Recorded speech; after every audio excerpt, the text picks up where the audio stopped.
Before we begin, please note that the information in this presentation is for informational and educational purposes only. It is not intended to be a substitute for professional medical advice, diagnosis, or treatment. Always seek the advice of your physician, psychiatrist, psychologist, or other qualified mental health provider with any questions you may have regarding a medical or mental health condition. Never disregard professional medical advice or delay in seeking it because of something you have seen in this video. It's 9:47 p.m. on a Tuesday. You've finally gotten the house quiet. You pour yourself a glass of water, sink into the couch, and for the first time all day you breathe.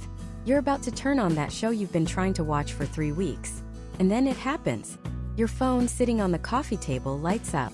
A notification. It's a work email. Your heart rate instantly kicks up a notch. A familiar tightness grips your chest.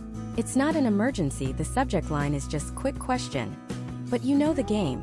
If you answer it now, you're a team player. You're dedicated. If you wait until morning, you'll start the day already behind, playing catch up on a question that will have been festering in your mind all night anyway. So you pick up the phone. You tell yourself it'll only take 5 minutes. 45 minutes later, you look up from a rabbit hole of follow-up emails and Slack messages. The show is forgotten. The moment of peace is gone. Your time is gone. And the worst part? This feels normal. This isn't a hypothetical scenario. This is the reality for millions of Americans, trapped in a work culture that has sold us a dangerous lie. That our value is directly tied to our availability. That hustle is a badge of honor. And burnout is just the price of admission for success. We have Sunday scaries that start on Saturday afternoon. We take workations where we answer emails by the hotel pool.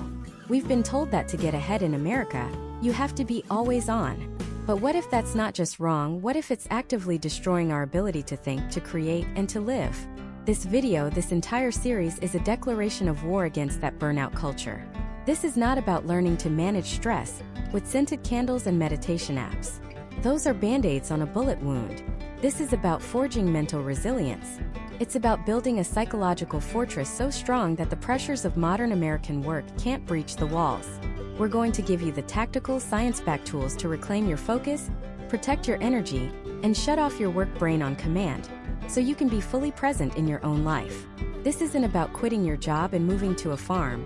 This is about learning to thrive in the reality of a high-pressure career, without letting it consume you.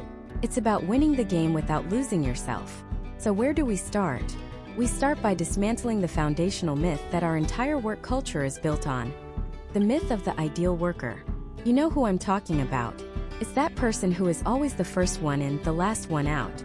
The one who answers emails in seconds, no matter the time of day. The one who never seems to need a break, who eats lunch at their desk, who sacrifices their weekends for a deadline. We've been conditioned to admire this person, to aspire to be this person. Our corporate structures, our promotion cycles, our performance reviews, they are all designed to reward the ideal worker. But here's the truth that no one wants to admit. The ideal worker is a fiction. They don't actually exist. Or rather, the person you see performing that role is paying a catastrophic price behind the scenes. They're running on a finite supply of adrenaline and caffeine. Their relationships are strained. Their health is deteriorating. And their creativity is drying up. Why? Because the human brain was never designed to operate like a computer server, always on, always processing, always connected.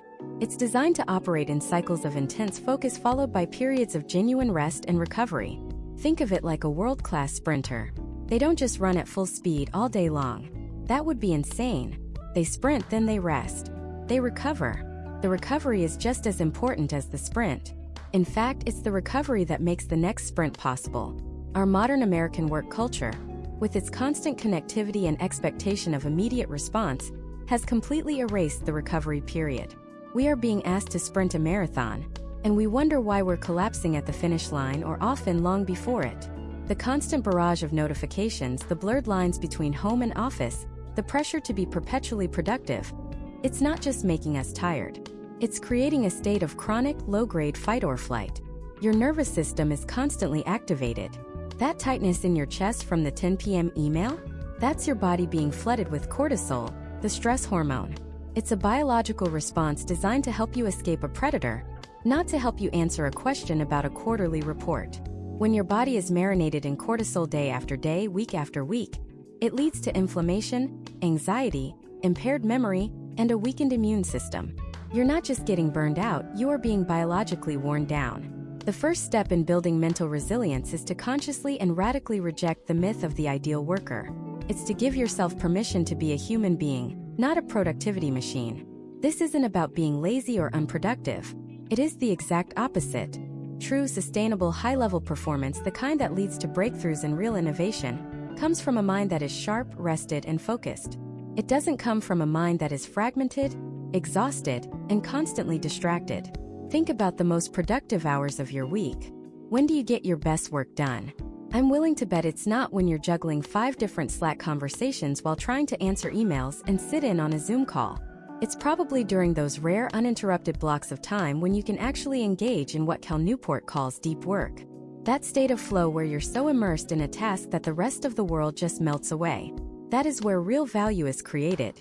That is where your professional genius lives.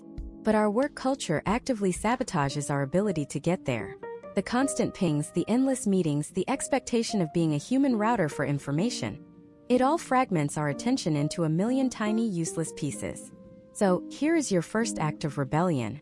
Your first step toward building your mental fortress. For the rest of this week, I want you to become an observer of your own work habits. Don't try to change anything just yet. Just observe. Get a piece of paper or open a note on your computer, and track every time your focus is broken by an external demand that isn't related to your primary task. Every Slack notification, every non-essential email ding, every quick question from a coworker that pulls you out of your flow. Just make a tally mark. At the end of the day, look at that number. You will be shocked. You will realize that you are spending your day not actually working, but constantly switching contexts, which drains your mental energy at an alarming rate. This isn't your fault. This is the system we're all in. But you cannot change a system you are not aware of. This awareness is the first crack in the foundation of the ideal worker myth. It's the proof you need that the way we are working isn't working. By recognizing this, you begin to shift your mindset from, how can I do more? To, how can I protect my focus to do better work in less time? You start to see that true productivity isn't about being busy. It's about being effective. It's not about responsiveness. It's about results. This is a fundamental reframing that will become the cornerstone of your resilience. Because once you stop chasing the impossible ghost of the ideal worker, you can start becoming something far more powerful. A focused, resilient, and truly effective professional who works to live, instead of living to work. But how do you go from simply observing the problem to actively building the defenses you need to solve it? How do you start setting boundaries that people actually respect, and create the space for the deep work that truly matters? That requires understanding the psychology of boundaries, and it starts with rewiring a single deeply ingrained belief most of us have about saying no. That belief is that no is a 4-letter word. Not literally, of course, but emotionally. We've been conditioned to see it as a form of rejection, a door slammed shut, a sign of being unhelpful, or even worse, not a team player. In the American workplace, where a can-do attitude is practically currency, saying no can feel like professional suicide. We think it signals a lack of ambition, a weakness, an inability to handle the pressure. So we say yes. We say yes to the last-minute project, yes to the meeting that could have been an email, yes to helping a colleague when our own plate is already overflowing. We become the office hero, the reliable one, the person who always comes through. And we are drowning. This fear of no doesn't come from nowhere.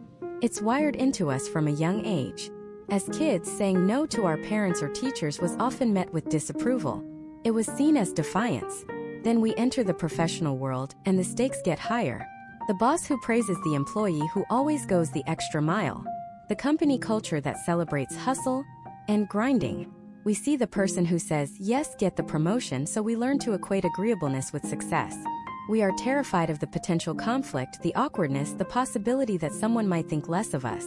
So we sacrifice our own time, our own energy, our own most important work on the altar of being agreeable. But here is the fundamental truth we've been missing. A strategic no is one of the most powerful, positive, and career-advancing tools you have. You have to stop thinking of no as a rejection and start thinking of it as a declaration of your priorities. Every single time you say yes to something, you are by default saying no to something else. Your time, your focus, your creative energy, these are not infinite resources. They are your most valuable assets. When you say yes to a low-impact task, You are silently saying no to the deep focus work that will actually get you noticed, the work that creates real value, the work that builds your career. Your yes is a currency, and if you spend it on everything, it becomes worthless. A well-placed no isn't about shutting someone down. It's about protecting your yes for the things that truly matter. It's not a sign of weakness. It's a sign of immense strategic clarity.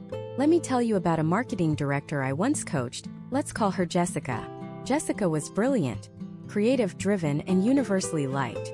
She was also on the fast track to a complete burnout.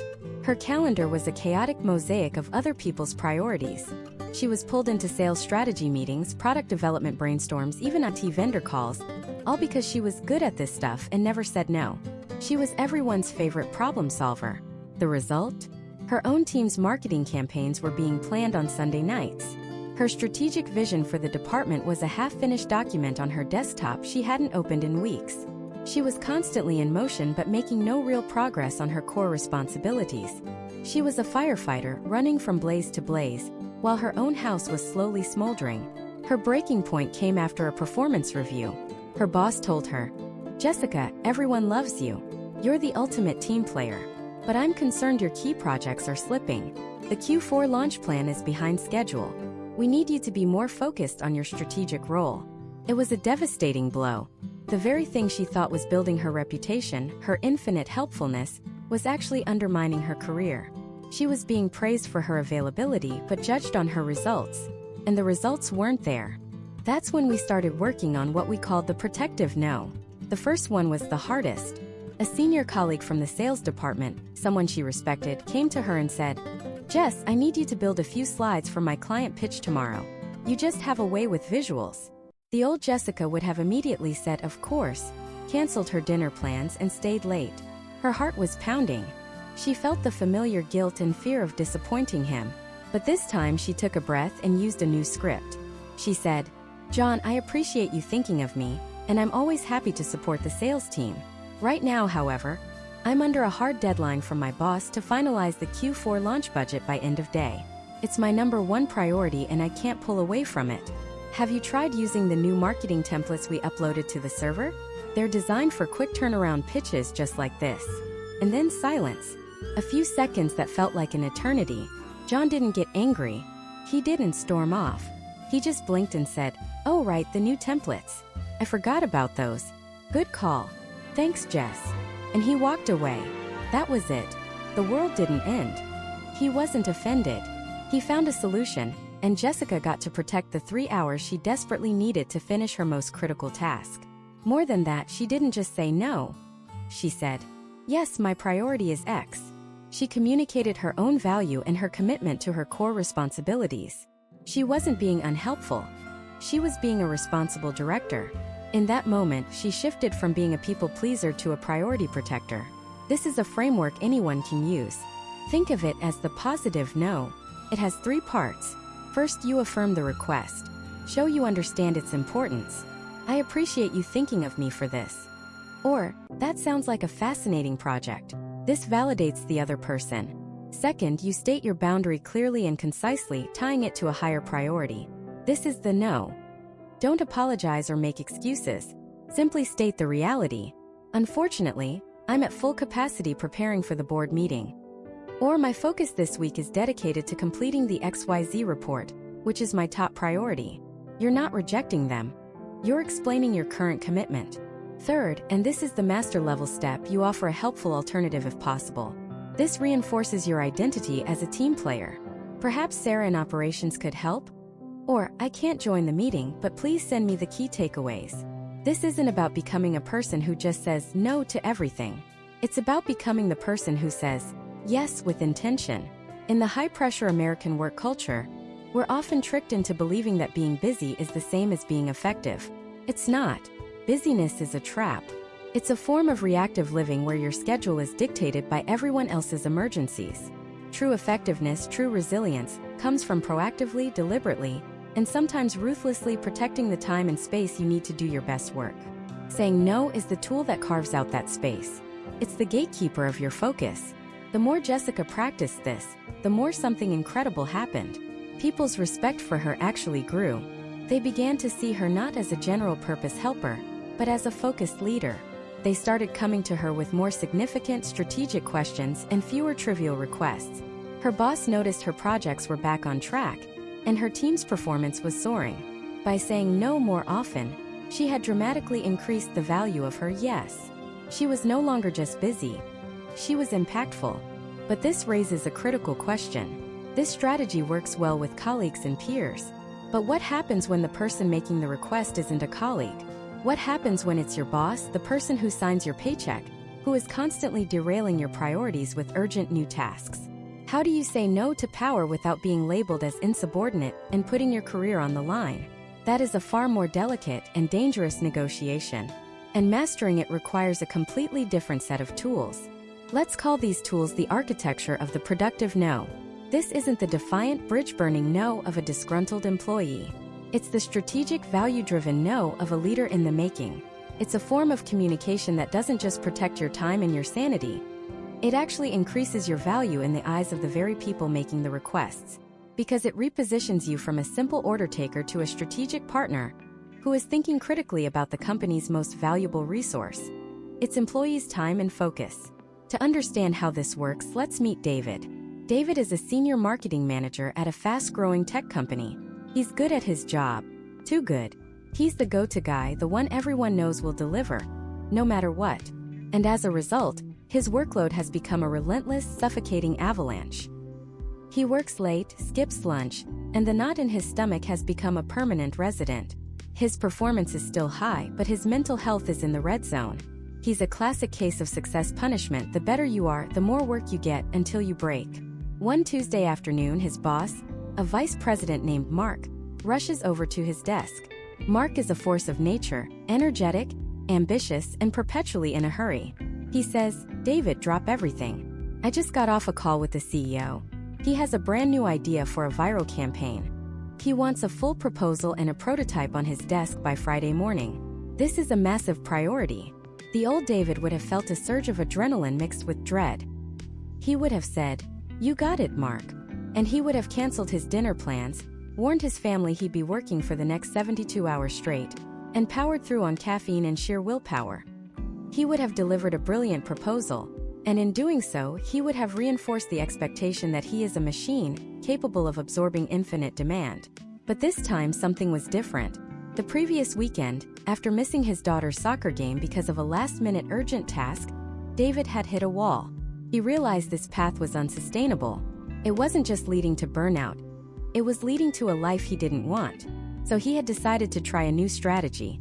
He took a breath, looked Mark in the eye, and began to deploy the first step of the productive no. Acknowledge and validate. He said, "Wow, a new idea directly from the CEO sounds exciting. If he's behind it, I know it's a huge opportunity, and I'd be eager to dive in." Notice what he did there. He didn't create conflict. He created alignment. He affirmed the importance of the request. He showed he was on the same team with the same goals. He validated his boss's urgency. This is critical. It lowers defenses and shows respect. Then David moved to step 2. Frame the current reality. This isn't about complaining or making excuses. It's about presenting objective data, turning an invisible workload into a tangible inventory. He calmly said, "So I can give this the focus it deserves, I want to be transparent about what would have to move. Right now, my primary focus is completing the launch plan for the Q4 product release. You told me that was our department's #1 priority, and that the final version needs to be with the engineering team by Thursday. Otherwise, it will cause a 2-week slip in the entire production schedule." He paused, letting that sink in. He wasn't saying he couldn't do the new task. He was simply stating the logical consequences. He was highlighting a resource conflict. He was showing, not telling, that his time was already fully allocated to another mission-critical project that Mark himself had assigned. This leads to the masterstroke, step 3. Transfer the burden of prioritization. The goal is to make your boss the hero who solves the problem. You're not saying no. You are asking for guidance. David continued. "So you're in a better position than I am to see the whole picture. To ensure I'm serving the company's best interests, could you help me understand how to prioritize these? Should I pause work on the Q4 launch plan to focus entirely on the new proposal? Or is there a way to push the deadline for the CEO's idea, so I can complete the launch plan first?" Look at what just happened. David transformed the conversation. It was no longer a yes/no question. It was a strategic choice between priority A and priority B. He wasn't being difficult. He was being a responsible manager of company resources. He forced his boss to do the actual work of a leader, making a tough decision about what matters most right now. He held up a mirror to the reality of the situation. You can have anything you want, but you can't have everything you want at the same time. Mark, the VP, was stopped in his tracks for a moment. He was so used to David just saying yes, that he'd stopped even considering the trade-offs. Faced with a clear choice, risk a 2-week production delay on a flagship product or manage the CEO's expectations, the decision was obvious. "You're right," Mark said. "The Q4 launch cannot slip. Finish that first. Get it to engineering. Then let's you and I block out Friday afternoon to hammer out a first draft for the CEO's idea. I'll let him know to expect something early next week instead." David had just said no to an immediate high-pressure request from a vice president on behalf of the CEO, and he had actually raised his professional standing in the process. He didn't just protect his time and his weekend. He demonstrated strategic thinking, impeccable communication, and a deep commitment to the company's most important goals. He wasn't a cog in the wheel anymore. He was a navigator. This framework is a game changer. Acknowledge and validate. Frame the current reality. Transfer the prioritization. It works with impossible deadlines, with scope creep on projects, with last-minute requests. It turns a moment of potential conflict into a moment of collaborative problem-solving. Now some of you are thinking, "That's great, but my boss would just say, 'I don't care.'" Do both. And that is a real possibility. But that response is itself valuable data. If a manager consistently ignores resource constraints and answers a logical request for prioritization with a blunt demand for the impossible, they are revealing themselves as a poor leader. In that scenario, you calmly move to a 4th step, stating the consequences and documenting. You say, "Okay, I can work on both simultaneously, but I need to be transparent that the quality of both will likely be compromised, and I cannot guarantee the Thursday deadline for the launch plan." Is that risk acceptable? You're not being defiant. You're managing expectations and mitigating risk, which are high-value skills. Then you send a follow-up email. "Per our conversation, I will be working on both the CEO proposal and the Q4 launch plan simultaneously. As discussed, this may impact the Thursday deadline for the launch plan. Please let me know if priorities change." This creates a paper trail. Protects you. When Friday comes and one of the balls has been dropped, it's not a failure of your effort. It's the predictable outcome of a poor strategic decision that your boss signed off on. This isn't about covering your backside. It's about enforcing accountability and reality in a system that often ignores it. Mastering this dialogue is a foundational pillar of mental resilience in the modern workplace. Because every time you successfully use it, you are doing more than just managing your to-do list. You are reinforcing a psychological boundary. You are teaching the system around you how to treat you. You are reclaiming a sense of agency over your own life, proving that you are not just the passive recipient of tasks, but an active architect of your own contribution. This sense of control, this agency, is the absolute antidote to the feeling of helplessness that fuels burnout. But this is only half the battle. We've been talking about the external pressures, the bosses, the clients, the overflowing inboxes. What happens when the most demanding, the most relentless, the most unforgiving boss is you? What do you do when the voice telling you to work harder, to never be satisfied, to feel guilty for resting, is coming from inside your own head? That internal tyrant is often far more powerful than any external one. Taming that voice requires a completely different kind of negotiation. And that's where we're going next. So let's give this tyrant a name. Not your name. A different one. Maybe it's the judge. Or the general. Or that one hypercritical third-grade teacher you had, Mrs. Gable. Let's, for our purposes, call it the warden. Because that's what it does, right? It keeps you locked inside a prison of your own expectations, rattling the bars every time you even think about taking a 5-minute break to just breathe. This warden didn't just appear out of nowhere. It was built brick by brick from 1,000 different sources. It has the voice of a parent who said, "And a minus? What happened to the plus?" It has the disappointed sigh of a college professor who expected more. It has the echo of your first boss who praised you for staying late, accidentally teaching you that your value was measured in overtime. And most powerfully, it's absorbed the relentless drumbeat of our entire culture. The hustle porn on social media. The glorification of the grind. The unspoken American commandment, thou shalt be productive. Every LinkedIn post about a promotion, every story of a founder who never slept, every time someone asks, so what do you do? Before they even ask your name. It's another brick in the warden's wall. The warden's greatest trick is convincing you that its voice is your voice, that its anxieties are your ambitions, that its relentless, cruel criticism is just you being driven. But it's not. It's a program running in the background, a piece of outdated software installed in your mind years ago, designed for a different world for a different person. And the first step to uninstalling it is to simply recognize when it's running, to catch it in the act. When you miss a deadline and the voice immediately screams, you're a failure, you're incompetent, everyone's going to find out you're a fraud. That's not you. That's the warden. When you finish a massive project and instead of feeling pride, you immediately feel the dread of what's next. You can't slow down. That's the warden. When you're lying on the couch on a Sunday afternoon and you feel that wave of guilt, that nagging feeling that you should be doing something, checking emails, getting ahead, being useful, that's the warden doing his rounds, making sure no one is escaping. Just noticing this separation is a monumental step. It's the difference between being in the prison and seeing the prison from the outside. You create a little bit of space. In that space, you can start the negotiation. Now, you can't just tell the warden to shut up. Have you ever tried to tell a truly anxious person to just relax? It's like trying to put out a fire with gasoline. The warden will just scream louder, convinced that disaster is imminent and you're not taking it seriously.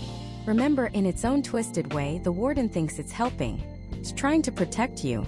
It's using fear and shame as its tools because those are the only tools it has. It's terrified that if it lets you rest, you'll be abandoned. If it lets you make a mistake, you'll be fired. If it lets you be average, you'll become irrelevant.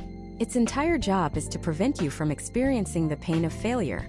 The irony, of course, is that its methods create a constant low-grade pain that is far, far worse. So you don't fight it. You don't yell back. You negotiate. You approach it with a strange kind of respect. You treat it like a misguided, overzealous security guard who's been on the job for way too long. The negotiation sounds like this. The warden says, you cannot take a lunch break.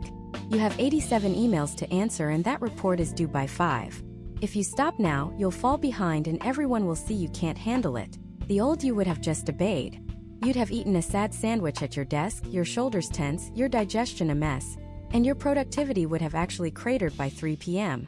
The new you, the negotiator, creates that space and says calmly internally, I hear your concern, warden. Thank you for trying to keep me on track and protect my reputation. I appreciate your vigilance. However, research and my own experience shows that taking a 20-minute break away from my desk will actually reset my brain, increase my focus, and allow me to write a better report faster. Your strategy of nonstop work is actually counterproductive to our shared goal of doing excellent work. So we are going to take a break. We will be back, and we will be stronger. See the difference? You're not fighting. You're acknowledging its intention, invalidating its strategy, and proposing a better one. You're becoming the leader of your own mind. Let's try another one, a really common one. Imposter syndrome. You're in a big meeting. The smartest people in the company are there. You have an idea, but the warden immediately pipes up. Don't you dare open your mouth. Your idea is stupid. They're all going to think you're an idiot. You don't belong here. Just stay quiet and no one will notice you're a fraud. The old you would have stayed silent, heart pounding, and then spent the rest of the day kicking yourself for your own cowardice. The negotiator responds, Warden, I understand you're trying to protect me from the social pain of embarrassment or rejection. That's a primal important fear, and I thank you for looking out for me. But your strategy of silence guarantees we will have zero impact. It guarantees we will remain invisible. Our goal is to grow and contribute. The small risk of a bad idea is worth the potential reward of a great one. So I'm going to share my thought. If it's a bad idea, we will learn something. If it's a good idea, we will have succeeded. Your play it safe strategy is actually the most dangerous one of all. This is not a one-time fix. This is a practice. It's a new habit. It's like learning a new language for communicating with yourself. At first, it will feel clunky, artificial, maybe even ridiculous. You'll catch the warden's voice only after it's made you feel terrible for an hour. But then you'll start catching it in the moment. And then eventually you'll start to anticipate it. You'll know that after you send a big proposal, the warden is going to show up to second-guess every word. And you can be ready for him. You are moving from being a prisoner to being the governor of your own mind. You are asserting your authority. You are deciding which thoughts get a megaphone and which ones get sent to the quiet room. This is the core of mental resilience. It's not about never having negative thoughts. It's about changing your relationship with them. The warden will probably never go away completely. That voice is etched in deep, but you can shrink its power. You can take away its megaphone. You can turn its terrifying roar into a background murmur. You're taking the keys back. But taming the critic is only half the battle.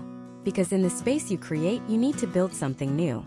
A voice that isn't just a negotiator but a champion, a coach, an advocate. The voice that doesn't just protect you from pain, but actively guides you toward strength and fulfillment. That's the next level. It's not just about managing the tyrant inside, it's about cultivating the hero. And that's what we're building next. So let's talk about that hero. Let's give it a name that we can use, a name that's less about capes and more about clipboards and conference calls. Let's call it your inner coach. While the inner critic is the heckler in the cheap seats screaming every time you stumble, the inner coach is the one on the sideline with you. It's got the playbook, the water bottle, and the calm, strategic advice to get you back in the game. The problem is, for most of us in this high-pressure culture, the heckler has a megaphone and the coach is whispering. We need to flip that. We need to hand the megaphone to the coach. Why is the critic so loud in the first place? It's a feature, not a bug, of our evolutionary wiring. It's called the negativity bias. Our ancestors didn't survive by remembering the beautiful sunset. They survived by vividly remembering the rustle in the bushes that turned out to be a saber-toothed tiger.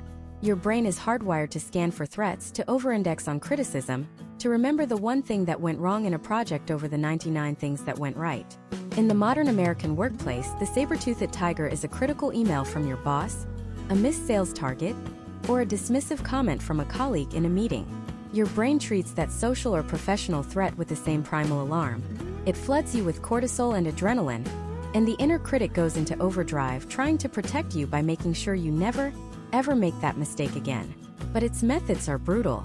It uses shame and fear, which paralyzes you instead of empowering you. The inner coach operates from a different playbook entirely. It's not about ignoring mistakes. That's just delusion. It's about analyzing them with the cool, detached perspective of a strategist. It's the voice that says, okay, that presentation didn't land the way we wanted. Let's break it down. The data on slide 4 was solid, but the narrative got lost. For the next one, let's lead with the conclusion and use the data to support it. This isn't a catastrophe. It's a data point. It's feedback. Let's use it. See the difference? The critic says you failed. The coach says this attempt failed. Let's build the next one. So, how do we give that coach the megaphone? It's not a single decision. It's a training regimen. Here's the first workout. I call it the evidence log. Your inner critic is a brilliant lawyer arguing a case for your incompetence, and it will cherry-pick every piece of negative evidence it can find. You have to become an even better lawyer arguing the case for your competence. Starting tonight and every single workday from now on, you will write down 3 things you did well. And I don't mean cured cancer or closed a $10 million deal. I mean the small, concrete wins. I navigated a difficult conversation with a client and kept them calm. I wrote an email that was so clear it prevented 3 follow-up questions. I helped a junior team member understand a complex process. I stayed focused for a solid hour and finished the report I've been dreading. This isn't about ego. This is about data collection. You are building a dossier of facts that contradicts the critic's fiction. When that voice starts screaming, "You're useless, you can't do anything right," you can calmly open your log and say, "Actually, that's factually incorrect. On Tuesday I did this. On Wednesday I handled that. The evidence suggests I am competent, capable, and learning." You are literally rewriting the story your brain tells itself, replacing a narrative of fear with a narrative of fact. The second workout is the reframe. This is a powerful technique from cognitive behavioral therapy, adapted for the boardroom. It's about catching the critic's toxic thought in real time and consciously changing it into a coach's constructive one. The critic says, "My boss just shot down my idea in front of everyone. I'm an idiot." The immediate reframe from the coach is, "My idea in its current form was rejected. This is an opportunity to get feedback and make it stronger. The rejection is not about my worth. It's about the idea's readiness. What can I learn from the critique?" The critic screams, "I'm so far behind on this project, I'll never catch up. I'm going to get fired." The coach calmly reframes. The workload is challenging, which is stretching my capacity. Let me prioritize the 3 most critical tasks and focus only on the first one. Progress, not perfection, is the goal right now. This isn't about putting on rose-colored glasses. It's about switching from a lens of emotional catastrophe to a lens of strategic problem-solving. You are taking the sting out of the thought and turning it into a plan. The third and perhaps most powerful technique is to consult your future self. Close your eyes for a second and genuinely imagine yourself 5 years from now. You've made it. You are the version of you who is thriving in your career.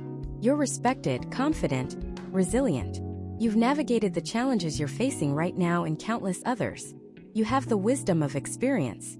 Now, in a moment of stress or self-doubt, mentally ask that person for advice. Future me, I just got some really harsh feedback and I feel crushed. How do I handle this? And then listen. The answer that comes back won't be from your panicked present-day self. It will come from that calmer, wiser, more expansive perspective. It might be something like, "This feels huge right now, but trust me, in 5 years you'll barely remember it. This is a lesson, not a life sentence." Take a deep breath, extract the one useful piece of information from that feedback, and let the rest go. You got this. By externalizing the problem to a wiser version of yourself, you disconnect from the immediate emotional reaction and tap into a wellspring of strength you already possess. This is the essence of what Theodore Roosevelt was talking about in his famous Man in the Arena speech. He said, "It is not the critic who counts. The credit belongs to the man who is actually in the arena, whose face is marred by dust and sweat and blood." In our professional lives, we are all in the arena. The American work culture is an arena, and your inner critic is that loud, useless spectator in the stands, pointing out your every slip.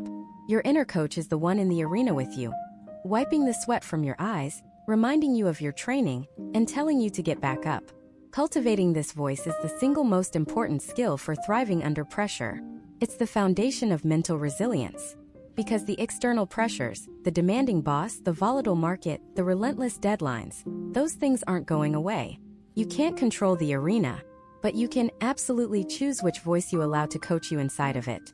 You can fire the heckler and promote the strategist.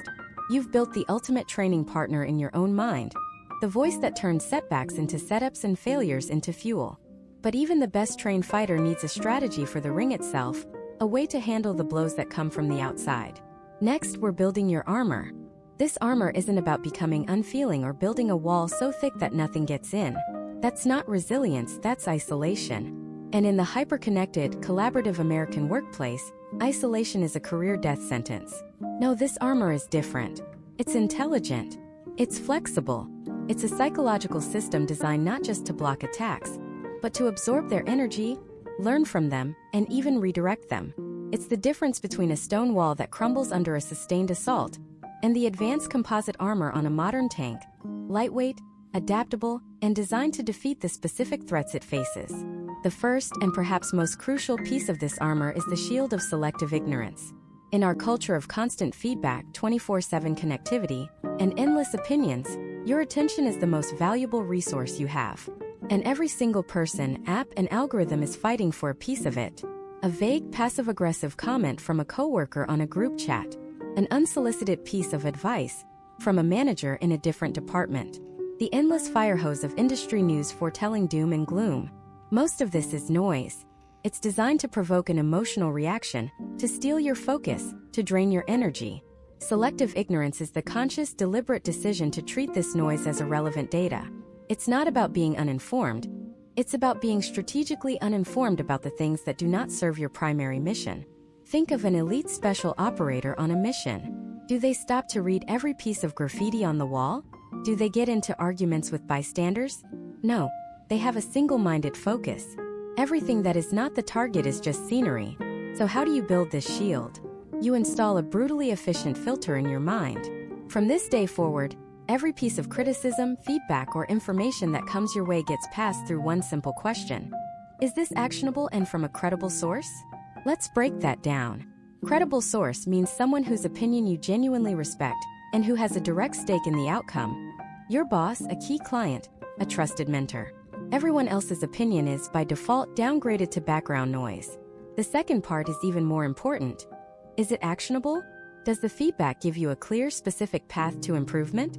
This report is just not great, is not actionable. It's an emotional drive-by. You let the shield deflect it. An appropriate response is a calm, I appreciate you looking at it.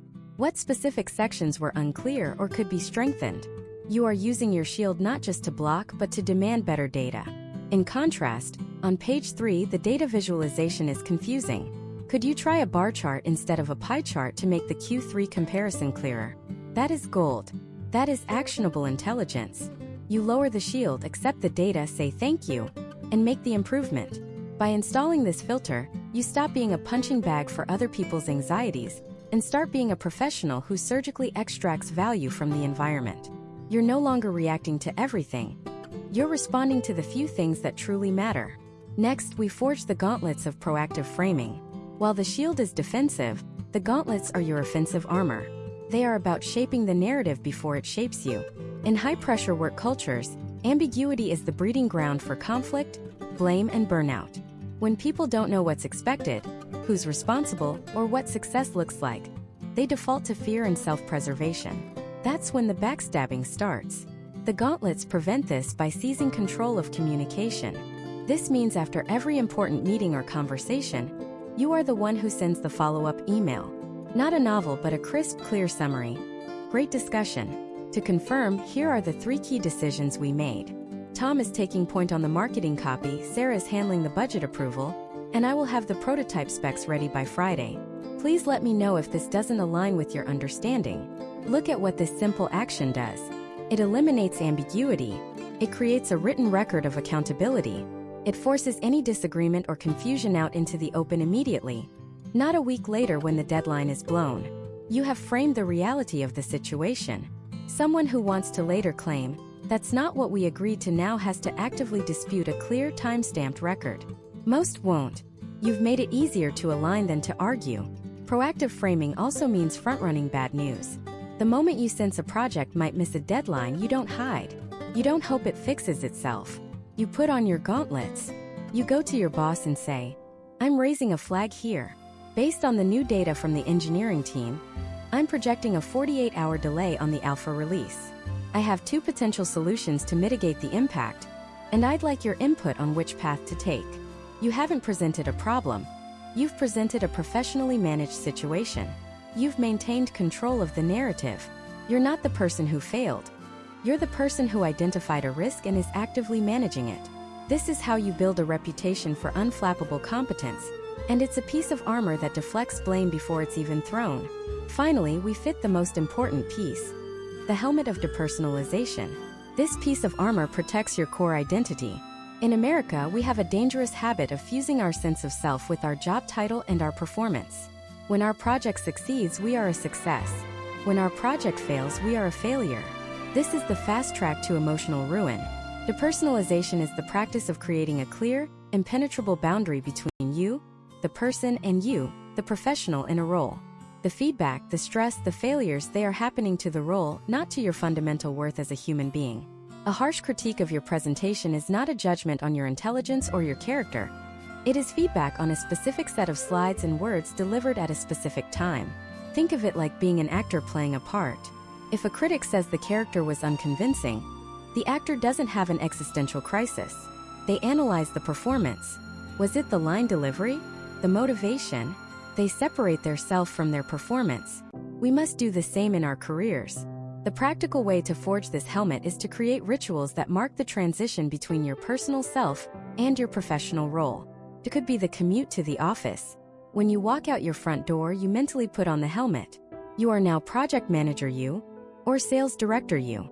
You are playing that role to the best of your ability. When you commute home, you have a ritual for taking the helmet off. Maybe it's listening to a specific podcast, changing your clothes the moment you get home, or spending 5 minutes in silence in your car before you walk inside. This ritual is a powerful psychological signal to your brain. The performance is over. You are no longer the role. You are you. This separation is not detachment. It is the ultimate form of professional self-preservation. It allows you to absorb the professional hits, the project failures, and the brutal feedback without letting it damage your core. This armor, the shield of selective ignorance, the gauntlets of proactive framing, and the helmet of depersonalization, is your system for engaging with the pressures of the modern workplace. It allows you to filter noise, control narratives, and protect your identity. It transforms you from a passive target of stress into an active, strategic operator. But even the most advanced armor needs a powerful engine. It needs a source of energy to power through the long campaigns. We've built the armor to withstand the battle. Now we need to learn how to fuel the warrior within. Because the strongest armor in the world is useless if the person inside is too exhausted to fight. This fuel isn't just motivation. It's not about another cup of coffee or a hyped-up playlist. It's about managing the single most critical and most misunderstood resource you have, your energy. We live in a culture that treats time as the ultimate currency. We manage our calendars down to the minute, obsessed with efficiency. But we completely ignore the quality of our energy within those minutes. A high-energy hour is worth 5 low-energy, distracted hours. Yet we treat them as equal. The big lie of hustle culture is that your willpower is a bottomless well, that you can just push through. But science tells us the exact opposite. Willpower, focus, and self-control are all finite resources that draw from the same central energy pool. When it's empty, it's empty. Resilience isn't about having a bigger tank of gas than everyone else. It's about being a master of refueling. It's about understanding that managing your energy is the single most important skill for sustainable high performance. To do this, we have to stop thinking of energy as one single thing. It's a system with 4 interconnected dimensions. Your physical, emotional, mental, and spiritual energy all feed into and draw from each other. Neglect one and the entire system starts to fail. Let's start with the foundation, the bedrock upon which everything else is built. Your physical energy. This is the raw horsepower of your body, and the most powerful tool for managing it is something our culture treats as a disposable luxury: sleep. We brag about pulling all-nighters, about running on 4 hours of sleep. We see it as a badge of honor, a testament to our commitment. In reality, it's an act of profound self-sabotage. When you sleep, your brain is performing a critical maintenance routine. It's called the glymphatic system, and you can think of it as a cleanup crew that flushes out the metabolic junk and toxic proteins that accumulate in your brain during the day. When you skip sleep, that junk stays there, gums up the works. The result? You're less creative, your decision-making is impaired, you're more emotionally volatile, and your ability to solve complex problems plummets. Chronic sleep deprivation has a cognitive impact similar to being drunk. Would you show up to a critical board meeting intoxicated? Then why do we show up sleep-deprived and expect to perform at our best? Reframing sleep not as rest, but as a biological imperative for peak mental performance, is the first step. It's not about being lazy, it's about being strategic. The second pillar of physical energy is nutrition. Think of your body as a high-performance engine.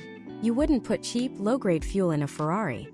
Yet, we fuel our brains with sugary snacks, processed carbs, and caffeine, and then wonder why we crash at 3 p.m. That afternoon slump isn't a personal failing. It's a blood sugar crash.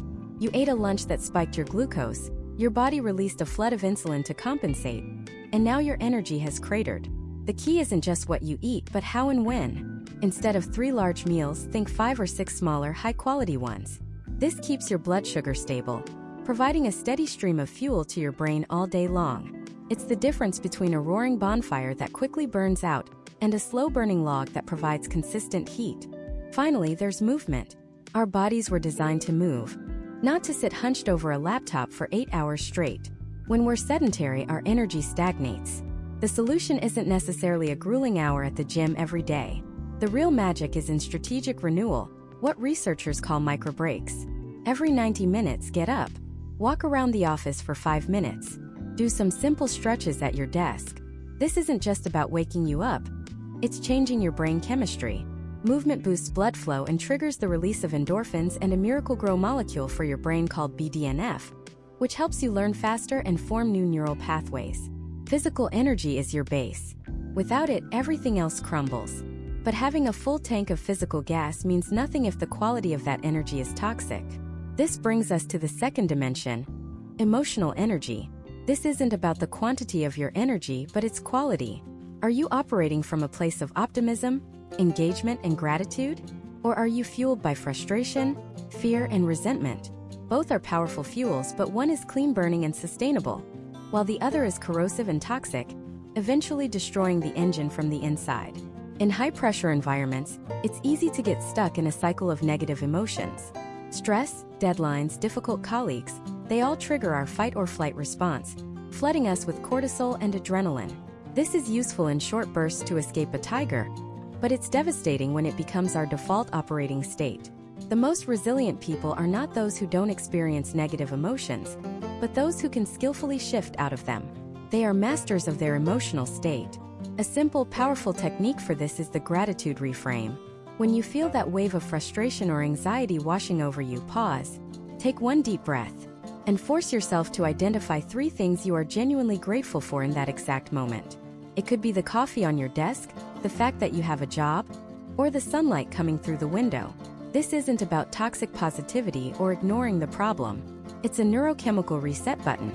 It interrupts the cortisol-fueled spiral and activates different, more resourceful parts of your brain, allowing you to approach the problem from a place of clarity instead of reactivity. Your emotional state is contagious. When you bring positive emotional energy to your team, you elevate everyone. When you bring negativity, you pull everyone down.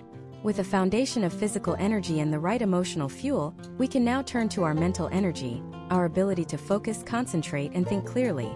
In today's world of constant pings, notifications, and open-plan offices, our attention is the most besieged resource we have.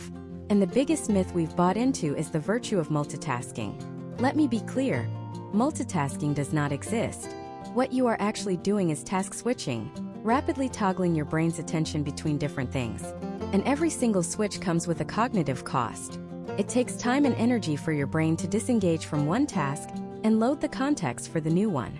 Doing this all day long is like trying to run a dozen heavy programs on an old computer. It slows everything down, drains the battery, and leads to system crashes. The key to high-level mental performance is not multitasking, but single-tasking, engaging in deep, focused, uninterrupted work. The human brain is not designed to maintain this intense focus for 8 hours straight.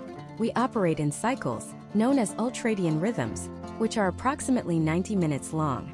We can maintain high focus for about 90 minutes, after which we need a period of rest and recovery, around 15 to 20 minutes, to recharge. The most productive and resilient people in the world structure their days around these natural rhythms. They work in focused 90-minute sprints followed by a real break. And a real break does not mean switching from a spreadsheet to checking your email or scrolling social media. That's just a different kind of work. A real break means disconnecting. Stand up, stretch, walk outside, talk to a colleague about something other than work, or simply sit quietly and let your mind wander. By honoring these rhythms, you're not working less. You're working in alignment with your own biology. You produce higher quality work in less time and end the day feeling accomplished, not depleted. Finally, we arrive at the most powerful and most personal dimension of energy, spiritual energy. And let's be clear, this has nothing to do with religion. Spiritual energy in this context is the energy you derive from a sense of purpose, meaning, and connection to your values. It's your why. It's the reason you get out of bed in the morning. You can have all the physical, emotional, and mental energy in the world, but if the work you're doing feels meaningless, if it violates your core values, it will drain you. This is the true source of so much of the burnout we see in America's workforce. It's not just about being overworked, it's about being misaligned. It's the soul-crushing feeling of pouring your life's energy into something that doesn't matter to you. Conversely, when your work is deeply connected to your purpose, your capacity for resilience becomes almost limitless. Purpose is the ultimate renewable energy source. It allows you to push through incredible hardship and overcome monumental obstacles because the effort is in service of something larger than yourself. The most practical way to tap into this is to conduct a values audit. Take a piece of paper and write down your 3 most important personal values. Is it creativity? Helping others? Financial security? Integrity? Now look at your daily work. How much of what you do is in alignment with those values? Where is the disconnect? The goal is to find ways, even small ones, to increase that alignment. Maybe it's mentoring a junior colleague, taking on a project that allows for more creativity, or simply reframing your current tasks to see how they connect to a larger mission you believe in. When your daily actions are an expression of your deepest values, work ceases to be a drain and becomes a source of energy itself. These 4 dimensions, physical, emotional, mental, and spiritual, are not separate. They are a deeply integrated system. Poor sleep will wreck your emotional regulation. A lack of purpose will sap your mental focus. Managing your energy is a holistic practice. It is the core discipline of building true, sustainable resilience. We've now built the armor, and we've learned how to fuel the warrior within. But even the most well-fueled, well-armored warrior cannot win a war alone. The next battlefield is not within us but between us. It's the complex, challenging, and essential landscape of our relationships. We've learned how to fuel the warrior within. But even the most well-fueled, well-armored warrior cannot win a war alone. The next battlefield is not within us but between us. It's the complex, challenging, and essential landscape of our relationships. In the high-stakes arena of American ambition, there's a deeply ingrained myth. The myth of the lone wolf, the self-made maverick, the singular genius who toils in isolation and emerges, triumphant, with a world-changing idea. We celebrate this image in our movies, our business books, our national identity. But in the context of modern high-pressure work, this myth is not just wrong, it's dangerous. It's a lie that is burning us out, faster and more completely than any demanding boss or impossible deadline. Because the single greatest weapon that stress, pressure, and burnout have against you is isolation. It's the feeling that you are the only one struggling, that you have to carry the entire weight of your world on your own shoulders. The truth is, resilience is not a solo sport. It's a team endeavor. The most battle-hardened special forces operators, the most elite athletes, the most successful executives, none of them operate alone. They understand a fundamental principle that we often forget in our cubicles and home offices. Your strength is magnified, your endurance is multiplied, and your blind spots are protected by the people you surround yourself with. It's time to stop trying to be a lone wolf and start building your fire team, your resilience squad. This isn't about networking. It's not about collecting LinkedIn connections or schmoozing at happy hour. This is about strategically and intentionally cultivating a small, trusted circle of individuals who can provide different kinds of support in the war against burnout. Think of it like assembling a specialist team. Each member has a unique and critical role to play in your survival and success. There are 3 core archetypes you must have in your squad. First, you need the veteran. This is your mentor. This is the person who has already walked the path you're on. They've navigated the minefields, they've seen the ambushes, they know the terrain. When you're staring at a problem that feels like an insurmountable mountain, the veteran is the one who can look at it and say, "I've seen a mountain like that before." Here's the trail they don't tell you about. This person provides perspective. They can separate the signal from the noise, the real crisis from the temporary chaos. Their experience is a shortcut, saving you from making the same mistakes they did. Finding a veteran isn't about finding the CEO. It might be a manager 2 levels above you, a senior colleague in another department, or even someone retired from your industry. The key is their experience and their willingness to share it. Their value is not in giving you the answers, but in asking the right questions, the ones that reframe your entire perspective and turn a dead end into a doorway. Second, you need the shield mate. This is your peer, the person in the trenches right alongside you. They speak your language. They understand the acronyms, the office politics, the specific pressure of the project you're on. This is the person you can send a 3-word message to on a Tuesday afternoon that just says, "This meeting is." And they know. They just get it. The shieldmate provides validation. They are the mirror that reminds you that you are not crazy. The pressure you're feeling is real. The frustration is justified.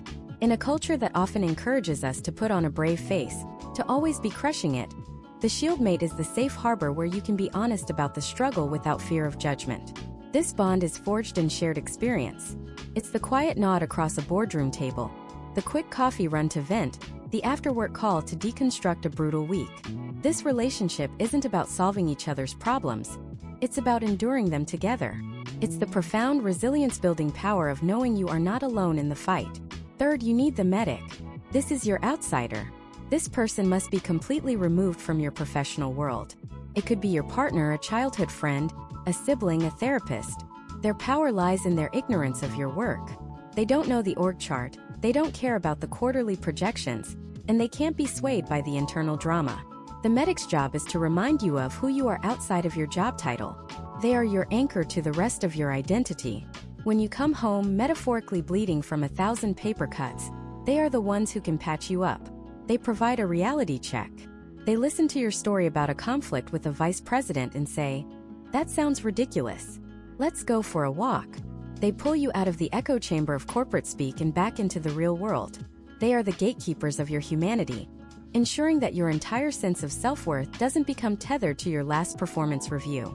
So, you have the veteran for perspective, the shield mate for validation, and the medic for reality. How do you build this squad? Starts with a radical shift in mindset. You must embrace what I call tactical vulnerability. In American work culture, we see vulnerability as weakness. But that's wrong. Hiding your struggles, pretending you have it all under control when you don't. That's what's weak. That's how you get blindsided. Tactical vulnerability is the act of strategically sharing your challenges with the right people to gain strength, intelligence, and support. It's not complaining, it's recon. It's saying to a potential veteran, I'm facing a challenge with project management on a scale I haven't handled before. I know you've led massive teams. I'd be grateful for 15 minutes of your time to hear how you approached it. It's sending a message to a shield mate that says, this week is hitting hard. Are you feeling it too? Building these bonds also requires you to be a giver, not just a taker. A squad is a reciprocal alliance. Check in on your shield mates. Offer to help. Listen when they need to vent. Thank your veteran for judging time and update them on how their advice played out. Be present for your medic and invest in that relationship beyond just using them as a sounding board for your work stress. The trust that underpins a resilient squad is built on a foundation of mutual support. You have to be the squad member you want to have. I once worked with a director at a tech company, let's call her Sarah. She was on the verge of quitting. She was brilliant, but she was carrying the weight of a failing, high-profile project entirely on her own. She was working 80-hour weeks, her health was suffering, and she felt like a complete failure. She was a classic lone wolf. We worked together to identify her squad. Her veteran was a former boss she respected. Her shield mate was another director in a different division. Her medic was her brother, an artist who couldn't care less about software development. She made 3 calls. First, to her veteran. He didn't give her a solution. He just listened and then told her a story about his own biggest career failure. A project that went down in flames 2 decades earlier. He told her how it felt and how he survived it. That single conversation shattered her sense of terminal uniqueness. Her problem wasn't a unique personal failing. It was a survivable business challenge. Second, she called her shield mate. He didn't have a solution either, but he told her about a data analytics tool his team was using that might help her identify the real source of the project's problems. It was a small breadcrumb, but it was a new path. Finally, she called her brother, the medic. She started to spiral into the technical details, and he cut her off. He said, Sarah, I have no idea what you're talking about, but I know you. You're the same person who taught herself guitar in a month. You'll figure this out. Now stop talking about it, and let's go get pizza. Perspective, validation, reality. Within 48 hours, Sarah went from drafting her resignation letter to drafting a new plan. The veteran's story gave her the courage to admit the project was failing. The shield mate's breadcrumb led to a data insight that pinpointed the core issue. The medic's reality check gave her the emotional distance to think clearly. Her squad didn't solve the problem for her. They gave her the tools, the courage, and the clarity to solve it herself. They didn't carry her off the battlefield. They gave her the strength to stand up and fight. You cannot afford to be a lone wolf. The pressure is too great, the stakes are too high. Your resilience is a shared resource. Look around you. Who is your veteran? Who is your shield mate? Who is your medic? If you can't answer, that's your new mission. Build your squad. Fortify your defenses. Because you've built your inner fortress, and you've now assembled your personal fire team. But what happens when the arrows aren't just coming from one bad actor, or one tough project? What happens when the entire system is designed to lay siege to you? What do you do when the problem isn't a single battle, but the very architecture of the war itself? That's when you have to stop being just a soldier in the environment, and start becoming an architect of it. And this is a radical shift in perspective. Most of us see our environment as a given, a set of fixed conditions we have to endure. We see the office, the inbox, the meeting schedule, the endless pings on Slack as the weather. Unpredictable and outside of our control. We just buy a better raincoat and hope we don't get swept away in the flood. But an architect doesn't see the weather. They see the land. They study the terrain, the prevailing winds, the position of the sun, and they design a structure not just to withstand the elements but to use them. To channel the light, to block the wind, to create a space of sanctuary and purpose within that chaotic world. This is what you must do for your own mind. Becoming an architect of your environment starts with one fundamental principle. You must aggressively and ruthlessly curate your inputs. Think of your attention as the single most valuable resource you possess. It's more valuable than your time, because an hour of distracted, fragmented time is worthless. An hour of focused attention can change your life. Yet, we allow our most precious resource to be strip-mined every single day. The modern work culture is an open-door auction for your attention, and the winning bid is almost always the loudest, the most urgent, or the most anxiety-inducing. So, you become the bouncer at the door of your own mind. You start with the digital environment. Turn off every single non-essential notification on your phone and your computer. Every buzz, every pop-up, every red circle is a tiny paper cut on your focus. By themselves, they're nothing, but 1,000 paper cuts will cause you to bleed out. You don't need to know the second an email arrives. You don't need to be alerted to every like or comment. These are not vital communications. They are digital hooks designed by teams of engineers to hijack your brain's reward system. Reclaim your sovereignty. Set specific, scheduled times to check email and communication apps. Maybe it's 3 times a day. Once in the morning, once after lunch, and once before you wrap up. For the rest of the day, those doors are closed. You are not always on. You are intentionally on during your designated times, and powerfully off the rest of the time. This isn't being unresponsive. It's being professional. It's treating your focus with the respect it deserves so you can apply it to the work that actually matters. This curation extends to your information diet. The 24-hour news cycle, the infinite scroll of social media. These are not designed to inform you. They are designed to enrage you, to hook you with outrage and fear, because those emotions are the most effective at keeping you scrolling, watching, and clicking. An architect doesn't build a house next to a toxic waste dump. So why are you letting that waste seep directly into your consciousness every morning and every night? Unfollow accounts that consistently make you feel angry or anxious. Use news aggregator apps that give you headlines without the inflammatory commentary. Be an informed citizen, not a rage-addicted consumer. Control the information that enters your mind, or it will absolutely control you. Once you've fortified the gates, the second step is to redesign the rules of engagement within your own territory. This is where you set boundaries. And let's be clear, a boundary is not a wall you build to keep people out. It's a clear line you draw that teaches people how to treat you. In the American work culture, the default rule is availability equals productivity. We are terrified of appearing lazy or uncommitted, so we answer emails at 10 p.m. We take calls on vacation. We let our work bleed into every sacred corner of our lives. You have to consciously reject this rule and replace it with a new one. Impact equals productivity. This means communicating your working style and your boundaries clearly and proactively. You can put your email checking hours in your email signature. You can use a shared calendar to block out deep work sessions, signaling to your colleagues that this is protected, uninterruptible time. When you get a last-minute, urgent request, you don't have to give an immediate yes or no. You can respond by saying, "Thank you for this. To give it the attention it deserves, I can get to it first thing tomorrow morning." Or, "My focus is on Project X right now. Can this wait until Thursday, or should we reevaluate my current priorities?" This isn't being difficult. It's being a manager of your own energy and focus. You are training the people around you. You're teaching them that your time is a finite, valuable resource, and that you allocate it with intention. You are replacing the implicit rule of instant response with an explicit rule of thoughtful engagement. Think of the Roman Emperor Marcus Aurelius. He held arguably the most high-pressure job in human history. He was responsible for a massive empire, constantly at war, dealing with plagues, political intrigue, and the crushing weight of absolute power.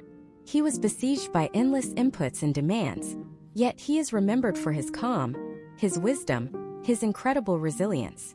How? He was a master architect of his internal and external environment. He didn't have slack, but he had endless couriers, senators, and generals demanding his attention. His solution was to design a system. His mornings weren't for reacting to the latest crisis. They were for him. He would wake early and practice what we now call Stoic philosophy. He would write in his journal, what later became his famous meditations, to clarify his thoughts, to remind himself of his principles, to separate what he could control from what he could not. He was curating his first input of the day, his own rational mind. He was setting the rules for himself before engaging with the world's rules. He would remind himself, The people I deal with today will be meddling, ungrateful, arrogant, dishonest, jealous, and surly. He wasn't being pessimistic. He was preparing. He was building a psychological buffer zone. He architected a mental framework that allowed him to engage with the chaos of the Roman Empire without being consumed by it. He didn't control the world, but he controlled his response to the world because he first controlled his own inner environment. This brings us to the third and final step: building your fortress. This is your personal space, your routines, your recovery protocols that allow you to recharge after being out on the battlefield of work.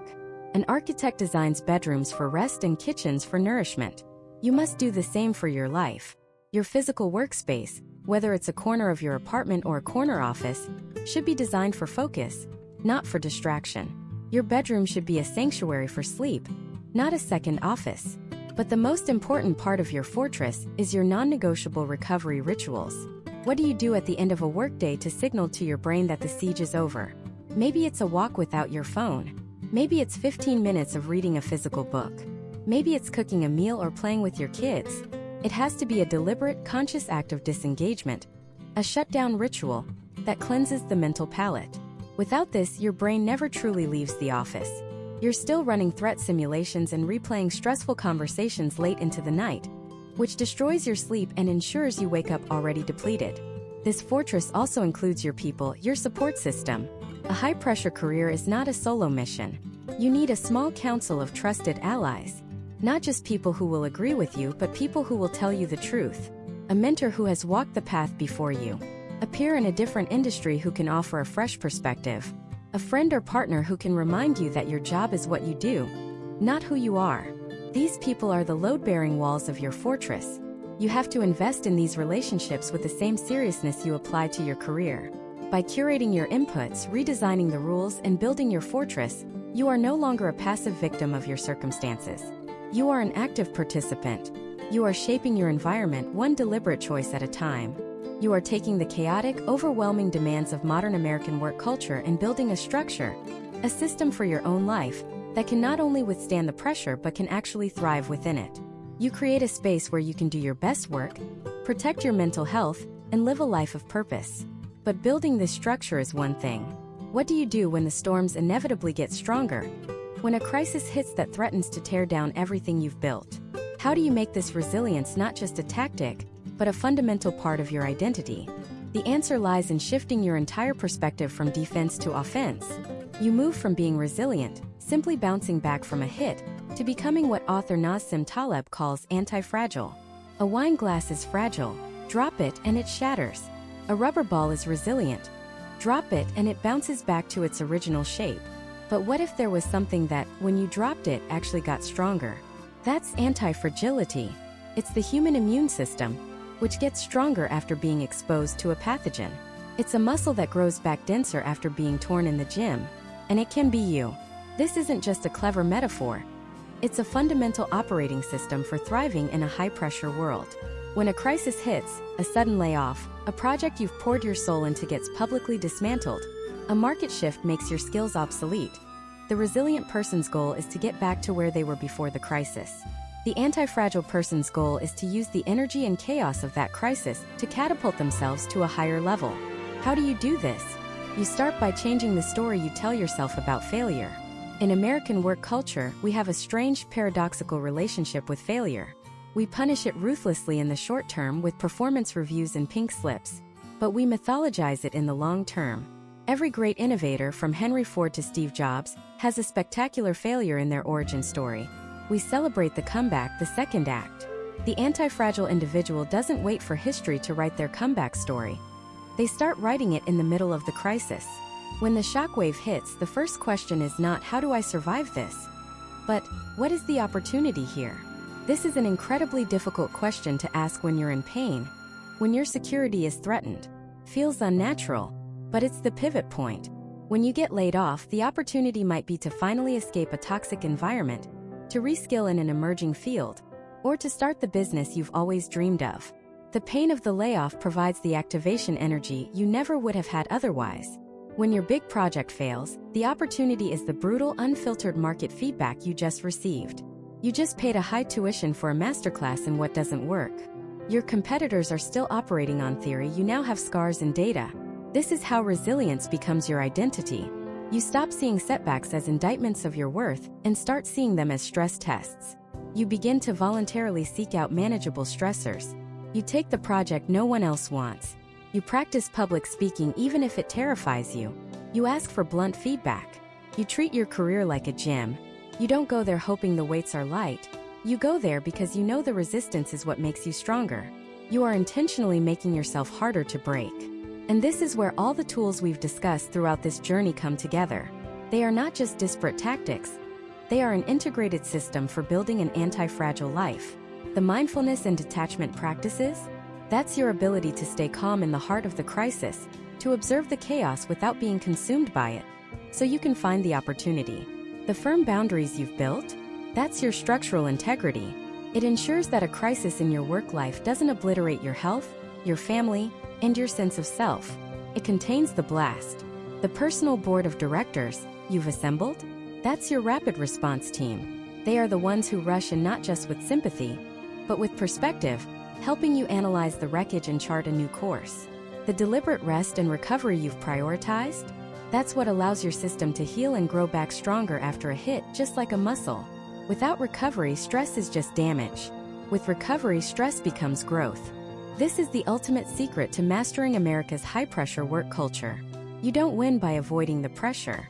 You don't win by outworking everyone until you burn to ash. You win by transforming your relationship with pressure itself. You learn to harness its energy. You build a system so robust that the shocks and volatility of the modern workplace, the very things that crush most people, become your primary fuel for growth. You stop defining yourself by your job title, your salary, or the name of your employer. Those things are fragile. They can be taken from you in an instant. Instead, you define yourself by your capacity to adapt, to learn, and to grow from disruption. Your identity is no longer, I am a senior manager at Company X. Your identity becomes, I am the person who thrives in chaos. I am the one who gets stronger when things break. I am the one who turns crisis into leverage. That identity is invincible. No one can ever take that away from you. So look at the landscape of your career. Look at the pressures, the demands, the relentless pace. See it not as a battlefield you have to survive, but as a training ground. A forge. Every difficult boss, every impossible deadline, every unexpected setback is a weight on the bar. You can either let it crush you, or you can lift it again and again, until you become so strong that what once seemed impossibly heavy feels like a warm-up. The goal was never to build a fortress to hide from the storm. The goal was to become the storm, to integrate resilience so deeply into your being that it's no longer a strategy you deploy, but simply who you are. The pressure doesn't disappear. The stakes don't get lower. You just get better. You become the calm at the center of the hurricane, not because you are ignoring the wind, but because you have learned how to harness it. This is the final step. Not just building mental resilience, but forging an anti-fragile identity, ready for anything. The American workplace is demanding, it is relentless, and it is unforgiving. But it is also a place of immense opportunity for those who are properly forged. The pressure is a privilege. It's the force that can turn a lump of carbon into a diamond. The only question left is what it will make of you.